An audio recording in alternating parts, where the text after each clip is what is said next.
வணக்கம் மக்களே, நீங்கள் வங்கிகளில் சேமிப்பு கணக்கு வைத்திருக்கீங்க அப்படின்னா உங்களுக்கான மிக மிக முக்கியமான 4 அறிவிப்புகள் தான் வெளியாயிருக்கு.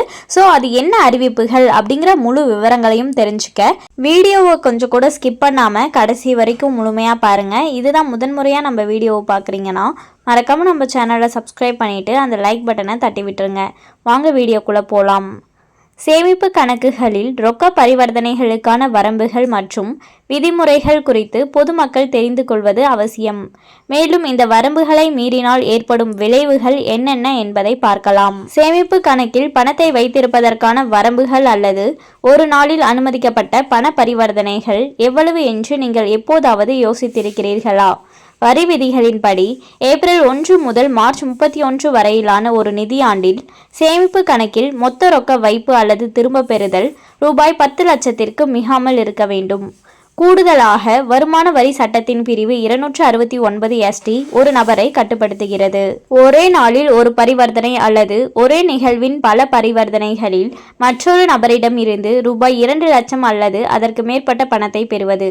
இந்த வரம்பை மீறினால் ஆய்வு மற்றும் அபராதம் விதிக்கப்படும். ஒரு நிதியாண்டில் உங்கள் சேமிப்பு கணக்கில் ரொக்க பரிவர்த்தனைகள் ரூபாய் 10 லட்சத்தை தாண்டினால் என்ன நடக்கும்?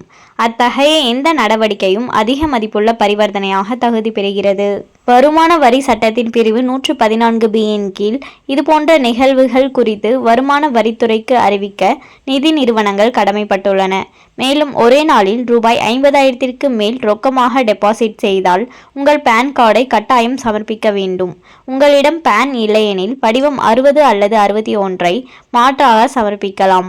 அதிக மதிப்புள்ள பரிவர்த்தனைகள் பல கணக்குகளில் பரவி இருந்தாலும் அவற்றை கண்காணித்து வருமான வரித்துறைக்கு வங்கிகள் புகாரளிக்க வேண்டும். கணக்கு வைத்திருப்பவராக அனைத்து பண பரிவர்த்தனைகளும் முறையானவை மற்றும் ஆவணப்படுத்தப்பட்டவை என்பதை நீங்கள் உறுதி செய்ய வேண்டும்.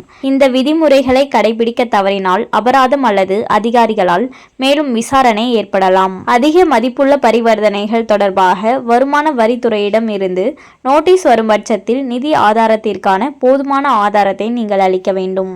ஏற்றுக்கொள்ளக்கூடிய ஆவணங்களில் வங்கி அறிக்கைகள், முதலீட்டு பதிவுகள் அல்லது பரம்பரை தொடர்பான ஆவணங்கள் ஆகியவை அடங்கும். எப்படி தொடர்வது என்பது பற்றி உங்களுக்கு நிச்சயமற்றதாக இருந்தால் ஒரு தொழில்முறை வரி ஆலோசகரிடம் கலந்தாலோசிப்பது செயல்முறையின் மூலம் உங்களுக்கு வழிகாட்டும் மற்றும் சட்ட தேவைகளுக்கு இணங்குவதை உறுதி செய்யும்.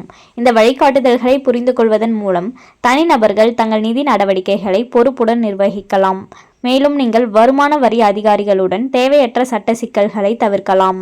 வங்கிகளில் சேமிப்பு கணக்கு வைத்திருக்கும் ஒவ்வொருவரும் ஒரு வருடத்திற்கு எவ்வளோ பரிவர்த்தனைகள் மேற்கொள்ள முடியும், அதை மீறினால் என்னென்ன சட்ட சிக்கல்களை சந்திக்க நேரிடும் அப்படிங்கிற முழு விவரங்களையும் பார்த்தோம். மேலும் இது போன்ற அரசாங்கம் சார்ந்த அனைத்து அப்டேட்களையும் உடனுக்குடனே தெரிஞ்சுக்கணும்னு நினச்சிங்கன்னா மறக்காம நம்ம சேனலை சப்ஸ்கிரைப் பண்ணி பக்கத்தில் இருக்க பெல் ஐக்கானை கிளிக் பண்ணி அதில் ஆளுங்கிற ஆப்ஷனை செட் பண்ணி வச்சுக்கோங்க.